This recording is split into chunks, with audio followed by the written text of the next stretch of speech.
and welcome to episode 9 of Her Cat and Her Yarn Respun. You can find me as Kiara Panther on Ravelry and Instagram and other social media. It is 3 days before Labor Day.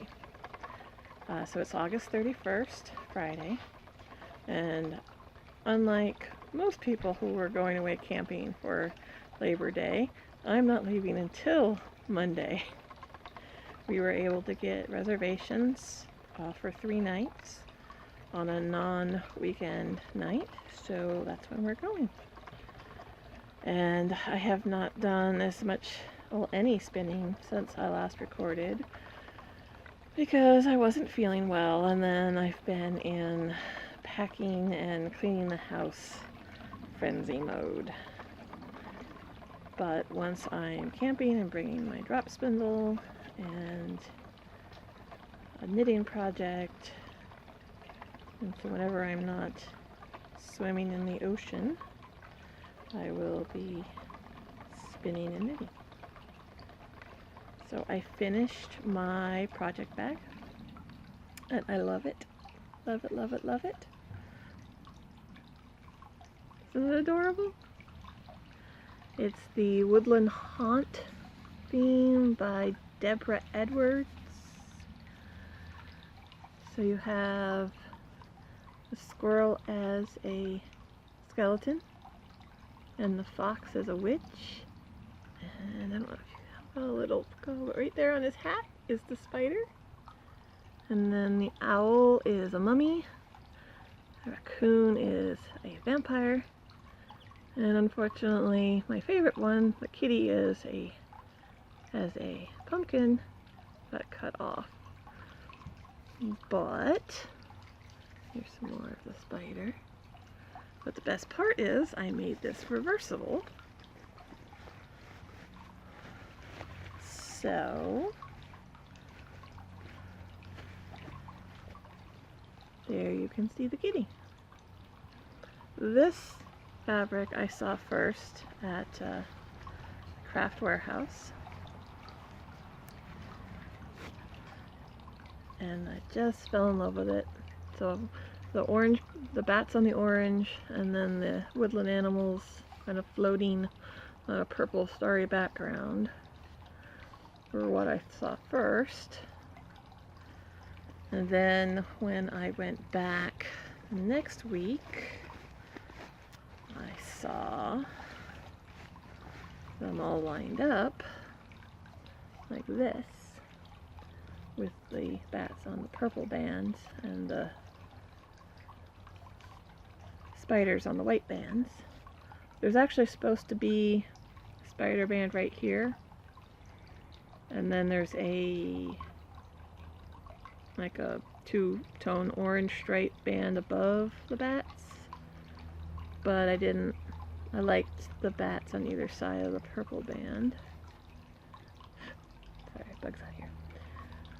So I cut it apart and pieced it back together the way I wanted to have it.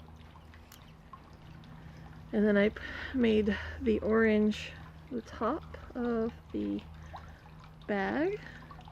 I interlined it with a mattress cover from IKEA, so it's a little bit waterproof if it ever falls into a puddle, which I have happened before. So I'm very paranoid now that all of my knitting bags have some sort of interlining, preferably some sort of waterproof-ish interlining, so that if it does fall, my knitting will be protected. And so the mattress pad was a layer of fabric, and then the fluffy padding, and then the more waterproof-ish plasticky, papery fabric on the other side. And it seemed really thin. It's because it's for a twin size bed, but when I cut it out and sewed it to this fabric so it would act as one piece, it came out rather thick. But as you can see, it stands up by itself just fine because it's so interlined. Now the orange part I didn't interline I just folded it over so that I would have the uninterrupted casing for the drawstring. Unfortunately, because I did it that way, I had to hand sew this entire section to this top section, to the bottom section. And that's what took so long for me to finish it. It took an hour and a half for me to do one side, one half, so like this half of the orange thing, by doing it in such a way that it was an invisible stitch on both sides. I did both sides at once, the inside and outside at once. And then when I was done with that one, I did this panel. And then the last thing I had to do was sew up an invisible, kind of, well, not invisible really, but you can't really see the thread. I had to do those individually, inside and out, and then inside and out, after I'd made the casing. But I'm happy with it. I love squishy bags. All nice and squishy. Oh, and the bottom is some black velvet. So, on both sides. I thought that looked nice. I keep trying to make these box bottom bags so that this velvet comes up over a little bit, the way the spiders are showing, but I keep miscalculating.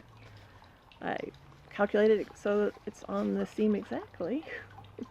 This is supposed to be, so a 2-inch square section was cut out so that when I then did the boxing seam that makes this box bottom, it's supposed to be 4 inches. And I actually had more than,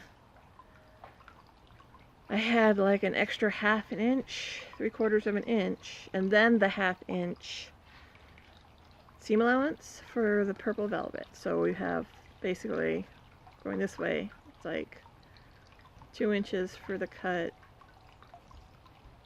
1/2 inch for the seam allowance, and then I made sure I had another like 1/2 to 1/4 inch between that, so that when it was sewed on the seam allowance, I would have more, because I had a 1/2 inch seam allowance on either side. But it doesn't work that way. Even though it was this weird looking piece, it ends up looking like a rectangle. So I have to keep remembering to add like an extra inch, despite the fact that I think it shouldn't need it, because it always ends up like the perfect rectangle on the bottom of my bags. But it's okay. Yay. Halloween themed project bag for my knitting. All done.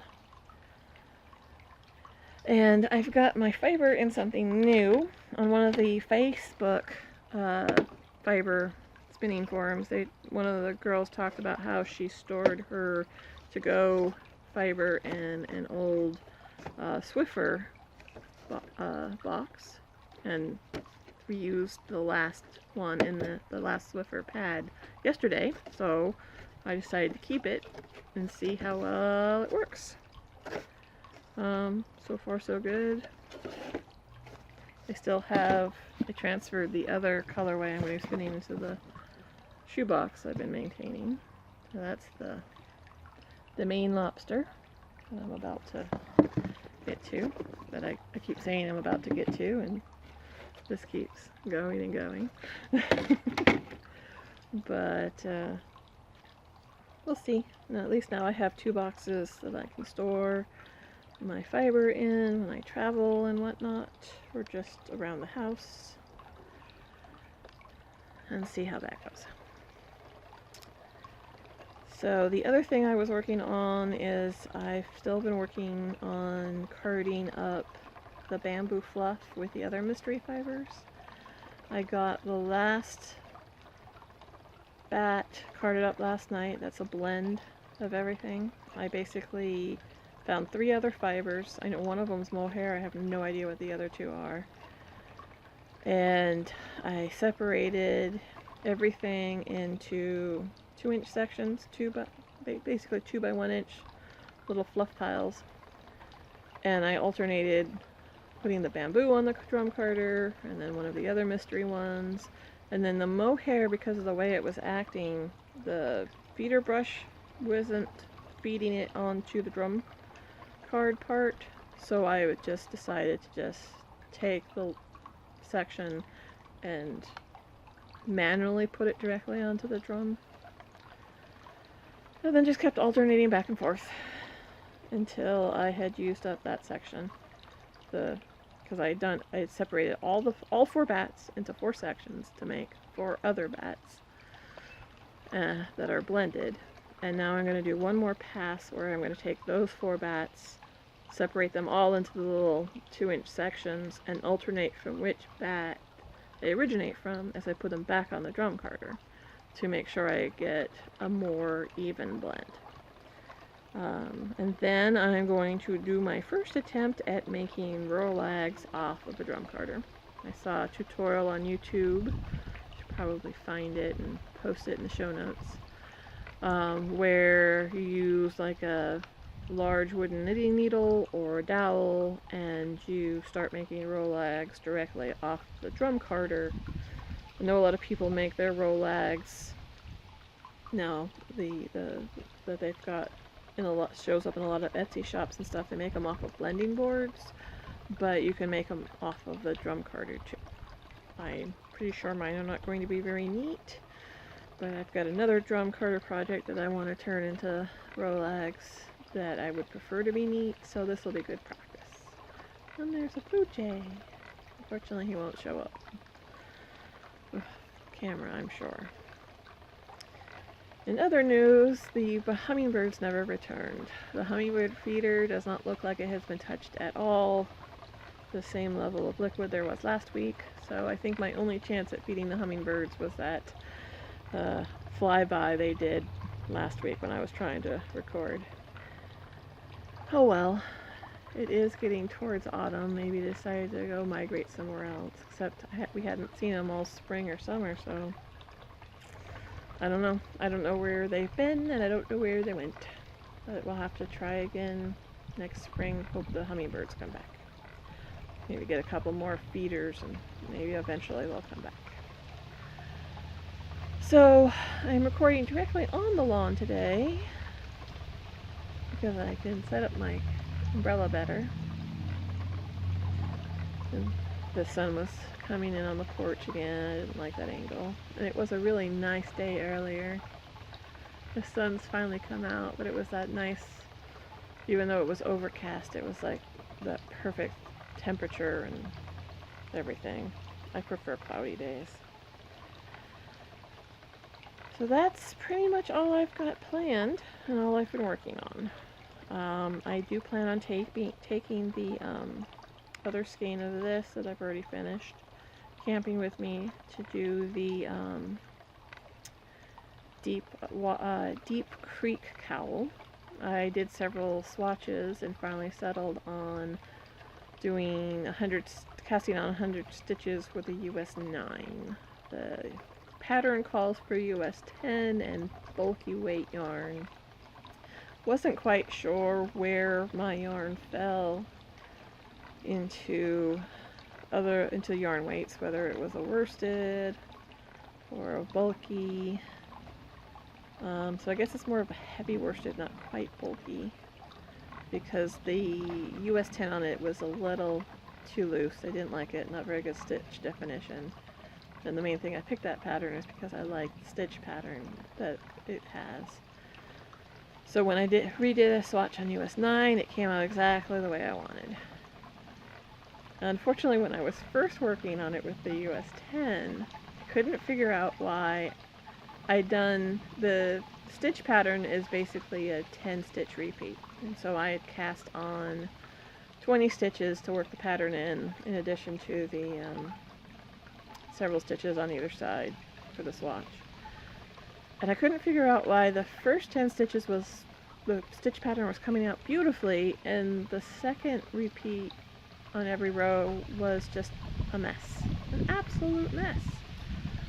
Well, my problem was, for some reason, I read the pattern wrong and was thinking that I had to knit 2, purl 2 the entire every other row, and that wasn't what I was supposed to be doing. So for some reason, knit 2, purl 2 lined up for the first 10 stitches, strangely, but it didn't for the second set, because by then it was, quite off. And so it just wasn't lining up right. I was getting so frustrated, so I stopped and I reread the pattern again very carefully and realized my mistake. So, yeah, always read through the entire pattern before you actually start knitting, because sometimes you might read it wrong. Don't speed read it. I think that's what I did, is I sped read the pattern and saw one knit 2, purl 2 in there somewhere, and for some reason thought that's what I was supposed to be doing the entire time. But now I've got my needle size picked out, and I have the project bag it's going to go in all finished, so I'll just put that in there and take that camping with me along with my drop stitch on.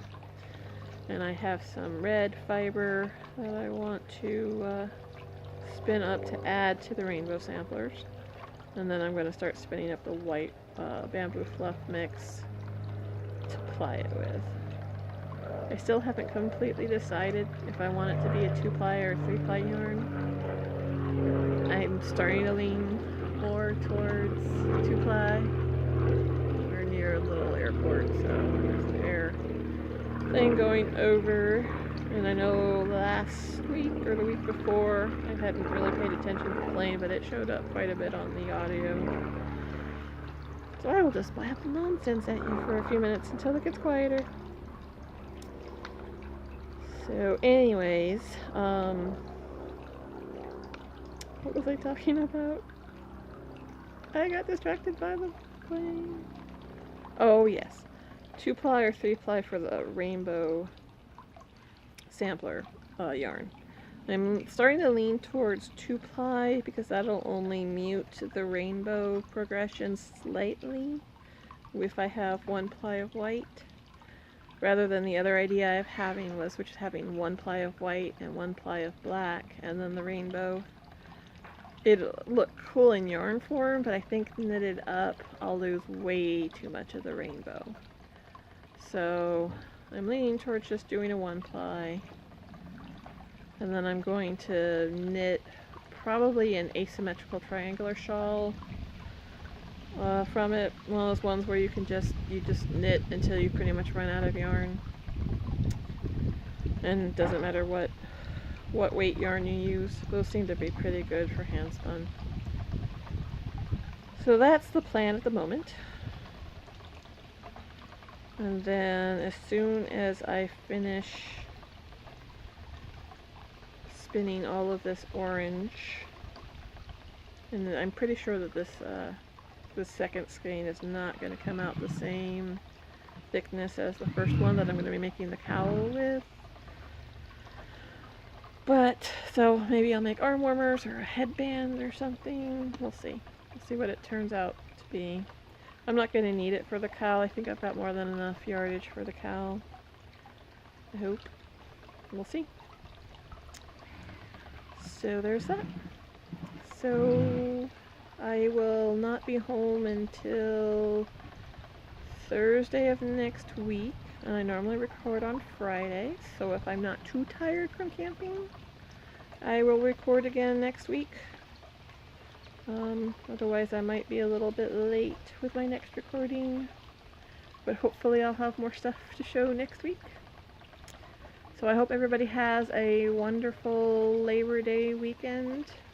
I hope most of you who at least have that holiday got Monday off, because I know how much it sucks to not have national holidays off because you work in retail or something like that. So I hope all of you were able to get the time off, and I hope you have a wonderful weekend, whether you're in a country that has Labor Day on Monday or not. And I will hopefully talk to everybody next week. Bye.